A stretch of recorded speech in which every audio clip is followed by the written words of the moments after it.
Buenos días, queridos y estimados colegas del grupo. Buenos días, señores estudiantes. Vamos a hacer este video con el fin de dejar unas memorias de un tema que ya vimos, como es la responsabilidad médica.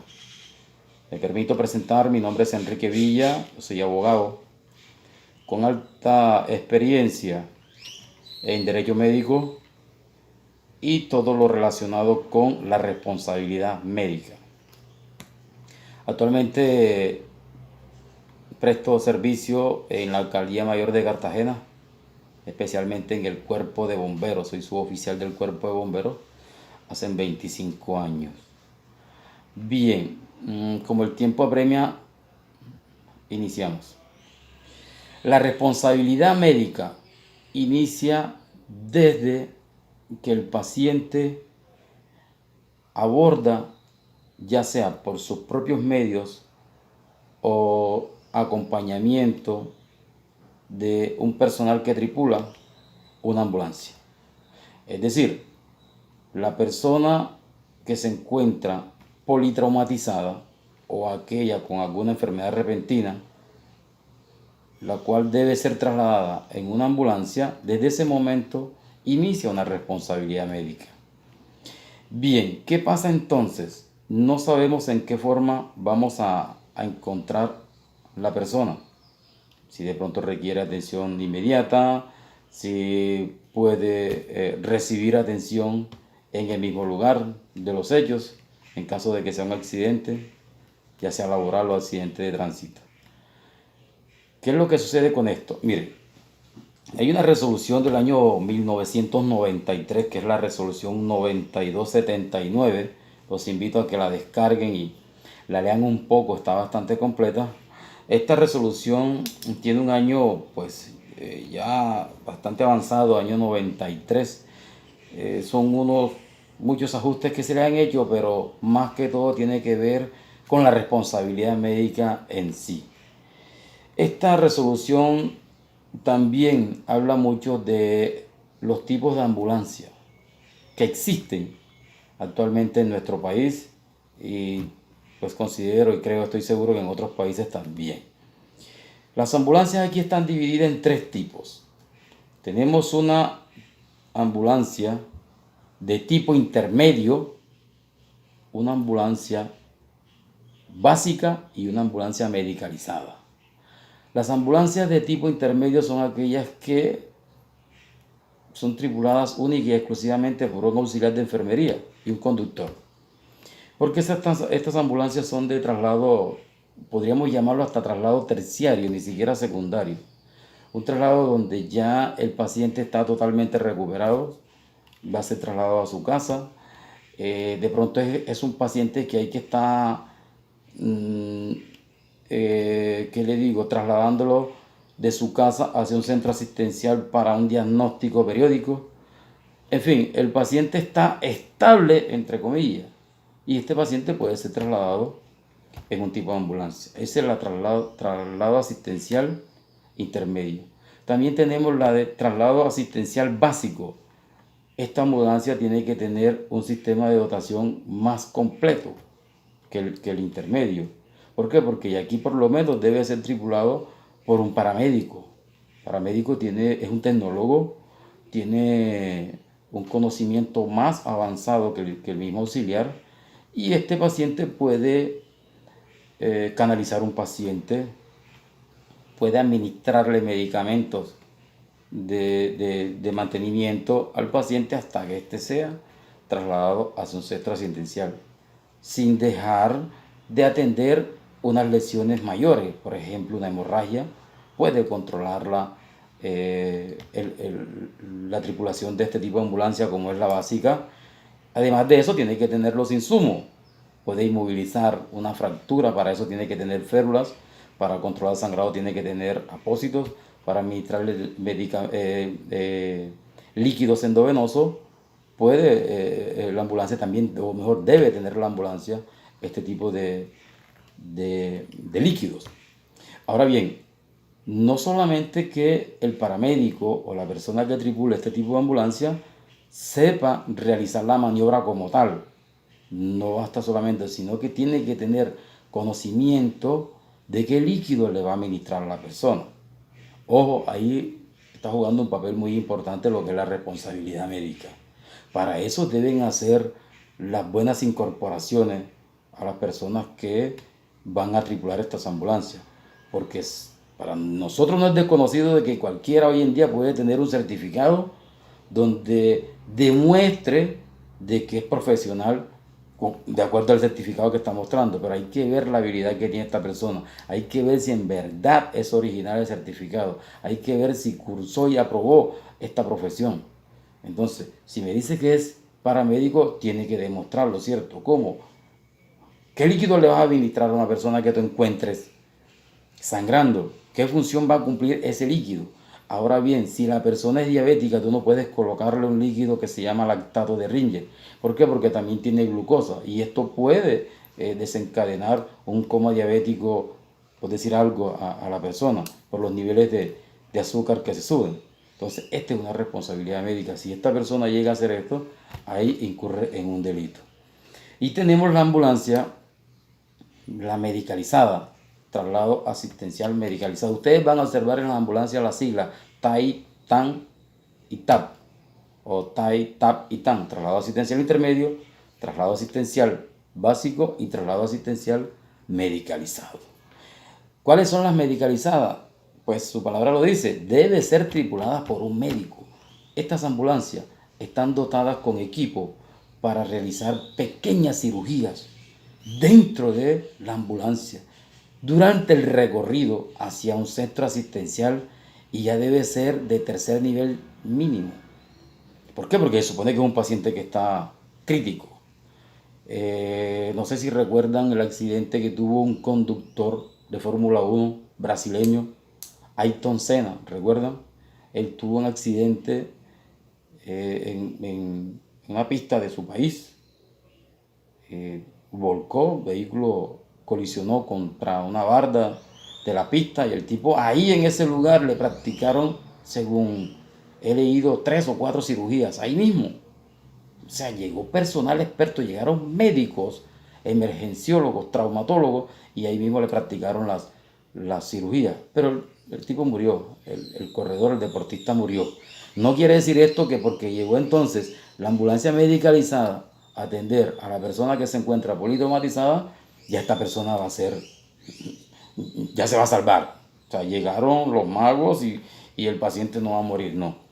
Lo único es que la persona tiene que demostrar, o el médico en este momento demostrar que realizó lo que él sabía, todo lo que el protocolo le indica, y desafortunadamente pues no pudo salvar a esta persona. Bien, ¿qué pasa entonces? Yo también les decía en el video anterior que pues no se pudo grabar, hubo una falla técnica y por eso estamos grabando este nuevamente. Yo les decía que estoy trabajándole a un proyecto donde quiero, particularmente como conocedor del tema, que todas las ambulancias en Colombia sean medicalizadas. Alguien en Bogotá lo inició una vez y por eso es que me he motivado para continuar con este proyecto y estoy seguro que algunos de ustedes en el grupo también van a estar de acuerdo conmigo. La idea mía es que todas las ambulancias en Colombia, por lo menos, sean medicalizadas. Que no hay recursos, bueno, no sé cómo será para pagarle a los médicos, si diseñarán algún método para recaudar recursos que tengan que ver con los gastos que ocasione el tener todas las ambulancias medicalizadas. Porque médicos tenemos. Semestralmente en Colombia están saliendo 100, 150 médicos. Por decir un número, creo que es superior. Entonces médicos es lo que tenemos. Bien. ¿Qué pasa entonces? Viene el traslado. La persona es recogida en un accidente de tránsito. ¿Dónde tiene que ser llevada? Al primer centro asistencial que encuentren durante el recorrido. Al primero. Y es ahí donde entonces empieza las personas del común, hasta nosotros mismos, a pronunciar una frase que también quiero que más nunca se escuche, o por lo menos que sea en capacitaciones como esta, no en el común, el famoso paseo de la muerte. Eso a mí me indigna y deja a uno como, ¿qué hago, hermano? No tengo como acabar con eso. ¿Por qué? Porque algunas ambulancias llevan a sus pacientes a la clínica donde pertenece. Y eso es algo también que tenía el CRUE de Bogotá. No sé cómo estará funcionando ahora. Apenas me estoy metiendo nuevamente de lleno en este cuento para verificar cómo funciona en cada una de las ciudades. Las ambulancias de atención primaria o de transporte primario, que es aquel paciente que está crítico, deben ser operadas por el distrito, por el estado, por el municipio, para evitar este problema. Porque es que si nosotros analizamos los artículos 48 y 49 de nuestra Constitución, ahí está plasmado donde dice que todas las personas deben ser llevadas, atendidas en materia de salud en cualquier centro asistencial. E incluso la misma Ley 100 lo dice en los artículos del 1 al 9. Todo lo que hay que hacerle a la persona, todos los procedimientos médicos que hay que prestarle a esta persona hasta estabilizarla. Ahí tenemos un fondo que es ADRES o el FOSIGA también. Y los insumos que se gasten y servicios médicos prestados, ellos van a cobrarlos a ADRES o a FOSIGA. Y una vez el paciente esté estabilizado, lo llevan a su EPS, EPS que tenga, a la IPS que tenga contrato con la EPS donde esté afiliado la persona. Independientemente si es régimen contributivo o subsidiado, independientemente de eso, la persona debe ser atendida. Hoy en día todas las personas tienen que tener, en Colombia, todas las personas tienen que tener, deben tener seguridad social, contributivo subsidiado. Eso está sistematizado. Tú trabajas en una empresa hoy, estás perteneciendo al régimen contributivo. En el momento, mañana, pasado, una semana, un mes más tarde, dejas de trabajar, se te acaba el contrato, inmediatamente el sistema. Tú vas a la EPS y enseguida te dice, no, ya usted no pertenece a la EPS, usted pertenece a la IPS. Inmediatamente usted el sistema lo pasa al régimen subsidiado y sigue con su atención en salud. Irónicamente, el servicio de salud subsidiado es más rápido, es más eficaz, tiene más celeridad que el contributivo. No sé qué pasa con eso. Pero bueno, el tema es que buscando la responsabilidad médica, ¿cierto? Entonces, ¿qué pasa? No quiere decir, retorno nuevamente al tema, que la ambulancia medicalizada recogió al paciente, lo llevó hacia el centro asistencial más cercano en este caso, porque si ya se pasó algunos o varios, el médico debe de justificar por qué no llegó a esos centros asistenciales. Él puede decir que él podía mantener estable a este paciente hasta que llegara a la EPS donde él tiene contrato. Ese puede ser su argumento, pero vamos a ver si es valedero. ¿Por qué? Porque el paciente murió. Es decir, el cálculo que hizo él estuvo malo.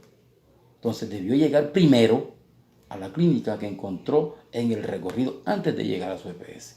Ahí empieza a jugar un papel importante la responsabilidad médica, recae sobre el médico. Ahora decía el doctor William, ¿dónde vamos a demandar nosotros? ¿A quién vamos a demandar? Suena jugoso, suena déspota. Y yo como digo, puede sonar como sea, pero nosotros vamos a demandar de dónde vamos a sacar buen resultado. Todas las demandas, ¿dónde van a terminar? ¿Dónde van a reposar?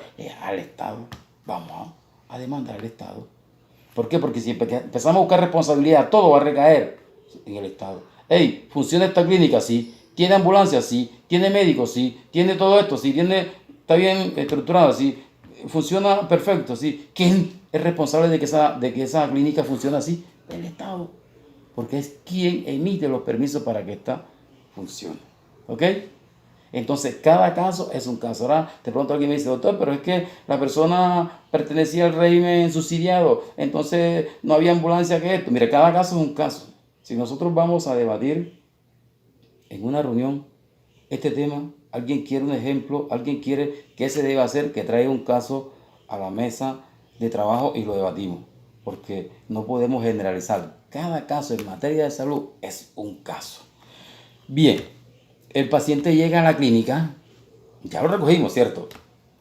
Y llegó a la clínica exacta, a la que estaba más cercana al lugar del accidente. El médico pasó su informe y el paciente muere.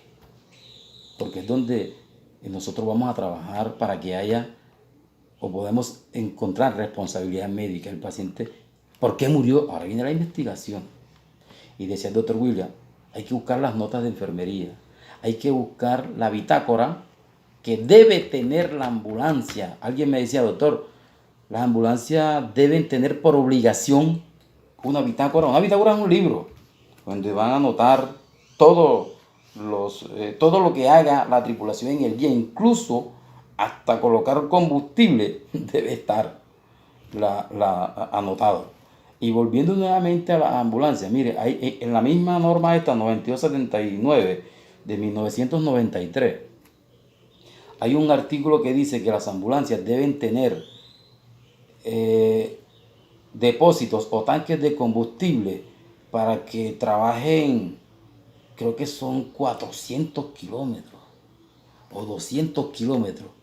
Les miento ahora cuánto es, pero si tienen combustible suficiente para que dentro del perímetro urbano hagan cualquier recorrido y que vayan a quedar sin combustible. Porque eso puede ser una forma de que la tripulación salve su responsabilidad. El carro quedó sin combustible. Yo lo había banqueado en estos momentos, quedó full y no me alcanzó a llegar hasta la clínica. Las ambulancias tienen que tener, para que cumplan con lo estipulado en la norma, tienen que tener un depósito de combustible suficiente para que haga cualquier recorrido dentro del perímetro urbano. Si no lo hace, no está cumpliendo. ¿Y por qué está funcionando la ambulancia entonces? ¿Hay responsabilidad del Estado, sí o no? ¿Por qué le dio permiso a esa ambulancia para que funcionara? Si sabías que no cumplía. Y ahí especifican mucho la forma del chasis, la forma de qué tipo de llantas, la construcción del furgón. Ahí está especificado. Pues decirlo ahora es durar como todo el día dándole las especificaciones que debe tener una ambulancia. Entonces todo eso nosotros como abogados, en el momento que tengamos un caso de esto, debemos conocerlo. Y vamos por la bitácora o la agenda de anotación que debe tener el conductor o la ambulancia en sí. Me decía alguien en la clase pasada, en la videoconferencia pasada, me decía, doctor, ¿es obligación que tenga la ambulancia una bitácora? Yo le decía que la resolución no obliga, no, pero yo como propietario de una ambulancia, sí, porque también hay ambulancias privadas, hay ambulancias que solamente prestan servicio de traslado. Yo como propietario de una ambulancia o una empresa de ambulancia, lo primero que haría es colocarle una bitácora a cada ambulancia. Entonces eso le serviría como defensa a la empresa o a la tripulación en este momento. Entonces yo sí lo consideraría que debe ser obligación, pero no está plasmado en la norma como obligación. Eso también debe solicitarlo, porque eso le puede servir a él cuando se quiera defender. ¿Ok? Bien, voy a pedir entonces, ¿qué procedimiento se le hizo al paciente dentro de la ambulancia? Él me va a rendir un informe. Notas de enfermería, ¿qué le hizo el personal de enfermería en el momento que llegó? ¿Qué hicieron los médicos en la zona de urgencia, en la sala de urgencia donde llegó? Todo eso tiene que quedar a mí claro. ¿Qué resultados arrojó la necropsia una vez practicada a esta persona? Y eso debe coincidir con el tratamiento que le dio la parte médica. ¿Cómo así que coincidir, doctor? Mire, si el paciente dice, ven acá, tuvo... Por eso es que hay que tener conocimiento un poco de la anatomía de la persona también. El paciente dice, bueno, murió por insuficiencia renal. Pero ven acá, él tenía, vamos a poner un caso. Yo actualmente pues oficio también como comandante del cuerpo de salvavidas. Actualmente lo que más estoy en la oficina ahora mismo del cuerpo de salvavidas. Y yo le practico mucho reanimación y BLS, soporte vital básico a 64 salvavidas que tengo acá en Cartagena. Yo los entreno mucho en reanimación, bastante. ¿Y qué les inculco yo? Mire, cuando una persona, un accidente de tránsito, una persona queda involucrada, lo primero que hacen los paramédicos es administrar el líquido. ¿Por qué? Porque la persona está botando sangre y la sangre se reemplaza con líquidos endovenosos. No se le puede dar vía oral porque el paciente no va a tener en ese momento la capacidad de ingerir líquido vía oral, sino vía endovenoso. Hay que tener en cuenta qué líquido le va a colocar. Bien, resulta que un salvavidas sacó a una persona que se estaba ahogando.